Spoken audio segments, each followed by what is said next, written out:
Okay, let's keep reading my big fat zombie goldfish. We are up to chapter 13.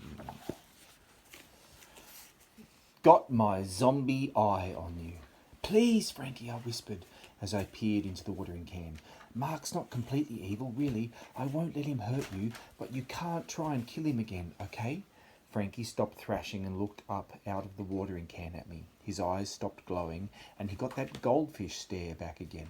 Mum leaned over the watering can. Is that fish staring up my nostrils? She said. Pradeep and I looked into the can. Phew! Yes, I guess, I said.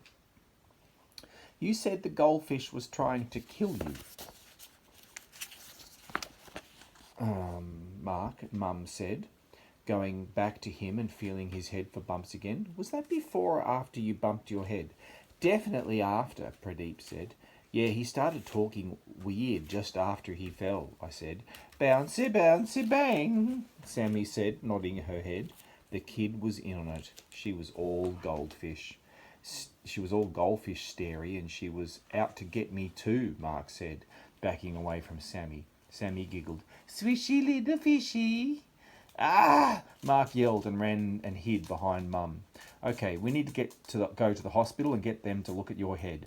I think you've got concussion. She led Mark over to the edge of the sandbox to sit him down. I'm going to go speak to your mum, Pradeep. I'm sure she won't mind looking after you lot until Mark and I get back from the hospital. She took Sammy's hand. You come with me, Samina, to see Mummy.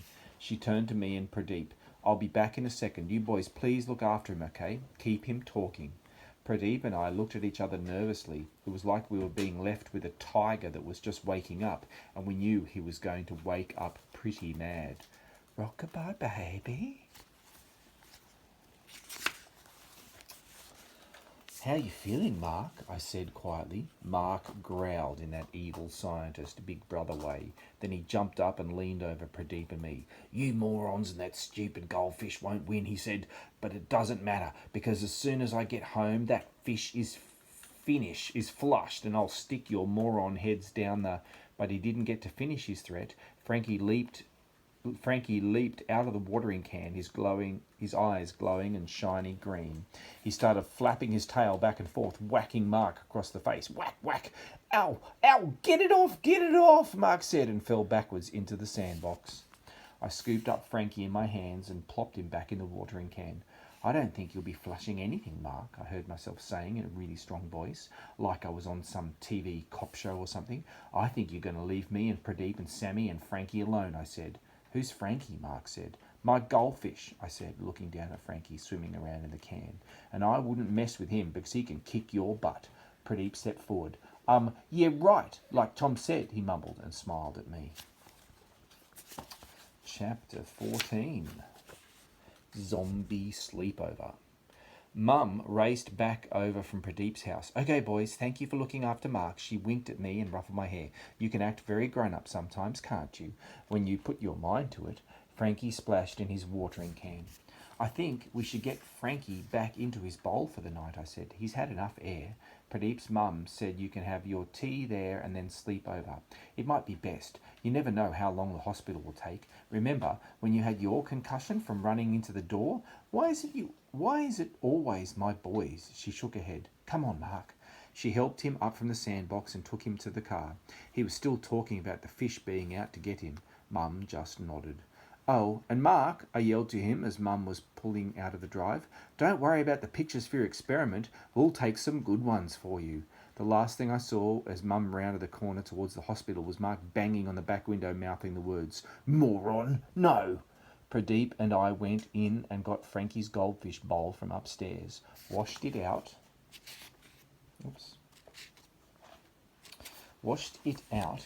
and then headed over to Pradeep's house for the night. We decided that Frankie deserved a sleepover too, and Sammy wanted to play with him again.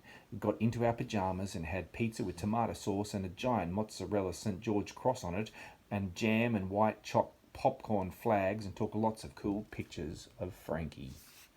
Mum phoned Pradeep's house to say that she was staying with Mark because the doctors wanted to keep him overnight so they could keep an eye on him. I told Mum to make sure it wasn't a very big eye if they could help it.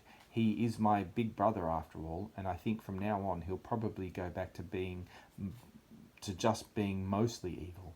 As long as Frankie's around, my big fat zombie goldfish friend and bodyguard. When Pradeep's mum put Sammy to bed, Pradeep and I got out our sleeping bags and told each other scary zombie stories.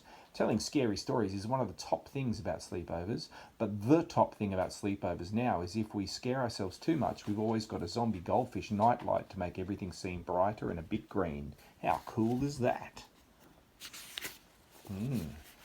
Rules the School. This must be the second part of the book. Chapter 1. Oh, it's the second part of the book. The Evil Computer Genius. You know how your voice sounds different when you're doing different stuff, like you have a running voice or a jumping voice or a stuck in a pretzel shape because you tried to fit into a tiny box voice? Well, I heard Pradeep shouting outside this morning and he definitely had an upside down voice. I'm a moron and you're a genius, he mumbled. I looked out of the kitchen window as I filled up Frankie's plastic bag in the sink, and there was Pradeep, hanging upside down off the climbing frame. What is Pradeep doing? Louder, moron, Sanj ordered, sitting on top of Pradeep's feet and dangling him off the metal railing. And can you please articulate? I'm a moron and you are a genius, Pradeep shouted without mumbling this time. Come on, Frankie, it's a code red situation. Pradeep's in trouble, I said, scooping Frankie out of the sink and into his bag. We ran into the garden. Good, Sanj said, letting go of Pradeep's feet. Pradeep slid through the monkey bars and splattered onto the grass. Ah, look, your little moron friend has come to help, Sanj said as he jumped down from the climbing frame, and he's brought his pet fish with him. How sad is that? The ugly little moron kid has an ugly little moron pet. He smiled a creepy, evil smile at Frankie. Frankie desperately headbutted the side of the bag, trying to get out. His eyes lost their normal goldfish stare and instead glowed a bright, angry green. He was in full zombie attack mode. Pathetic moron, Sanj said to himself as he strode off down the road. I went over to Pradeep. You okay? Pradeep was rubbing his head. Yeah. Frankie thrashed in his bag and glared down the road after Sanj. Wow, he normally just does that when he sees... when he sees Mark, I said. He's still holding a grudge over the whole Mark trying to murder him with toxic grudge and flush him down the toilet thing. But I think Frankie has just added Sanj to his hit list now too. Pradeep bent down to talk to Frankie. Look, I'm okay. Nothing broken. He turned to me. At least I'm taller now, so when Sanj drops me, I don't have to fall too far. True, I nodded. It had been about 6 months since Pradeep's brother Sanj last dropped Pradeep off the climbing frame. He'd been away at some boarding school for the gifted, which just sounded like a great place to go to school. Sanj has always been a genius, but yesterday he became an actual evil computer genius. When he got kicked out of the gifted school, he hacked into its super encrypted, unhackable computer system and changed all the other kids' grades to 0 and his grade to 1 gazillion. Oh, you shouldn't have. Now I know what you're thinking. A real-life actual evil computer genius living next door to a real-life actual evil scientist like my big brother Mark. What are the odds? Well, Pradeep figured it out yesterday afternoon. It is 7,344,623 to 1, which is about the same odds as winning 5 lotteries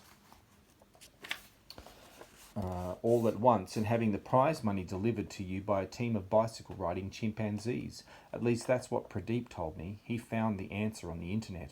Anyway, Pradeep's brother Sanj has a real IQ certificate to prove he's an actual genius. He used to make us look at the piece of paper a lot when he first got it, and just to make sure we really saw it, he used to press our faces against it on the floor while he sat on us. He didn't need a certificate to prove he was mostly evil.